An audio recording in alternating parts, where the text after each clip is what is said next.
ជាងគេបានមាសមេធ្វើប្រពន្ធបងថ្ងៃនេះរំភើបកូនឡងចង់ว่าបេះដូងលួតខុសធម្មតាអូនសំឡាងជាងគេទូតែថ្ងៃនេះទទួលបានការស្លាសំដូចសេចក្តីប្រាថ្នាអូននឹងរៀបការជាមួយនឹងបងមនុស្សដែលអូនពេញចិត្តសូមអរគុណនិស្ស័យដែលជួយដឹកដៃឲ្យយើងជួបចិត្ត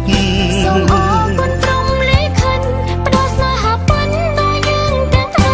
ថ្ងៃរៀបការសូមយ៉ានឹងមេឃដី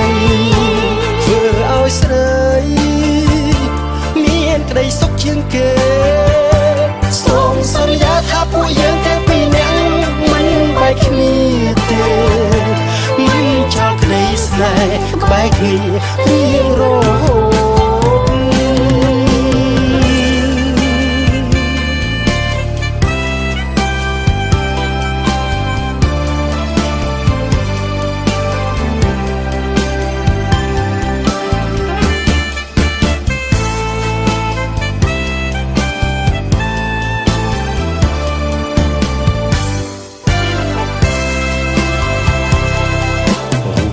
សំណាងជាងគេ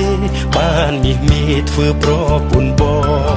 ថ្ងៃនេះរំភើបកូនឡងចង់ว่าបេះដូងលួតខុសធម្មតាអូនសំឡាងជាងគេទូតែថ្ងៃនេះទទួលបានការស្លាសំដូចសេចក្តីប្រាថ្នា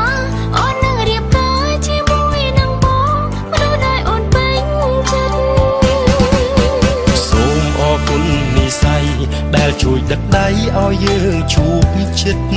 សូមអរគុណព្រមលេខិតផ្ដល់ស្នេហាពិនដល់យើងទាំងថ្ងៃរៀបការសូមយ៉ានឹងមេឃដីធ្វើឲ្យស្រីមានក្តីសុខជាងគេ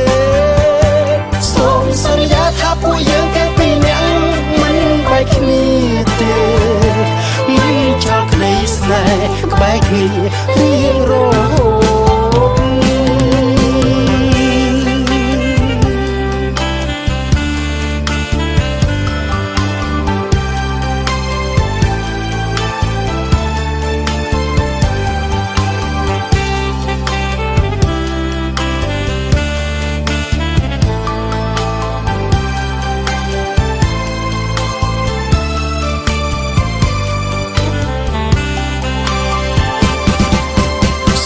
អរគុណនិស្ស័យ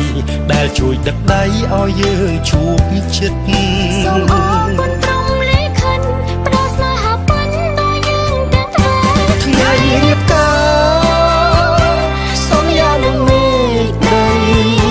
ធ្វើឲ្យស្រីមានក្តីសុខជាងគេសូមសន្យាថាពួកយើងទាំងពីរនាក់មិនបែកគ្នាទេមិនចោលក្តីស្នេហ៍បែកគ្នារៀងរហូត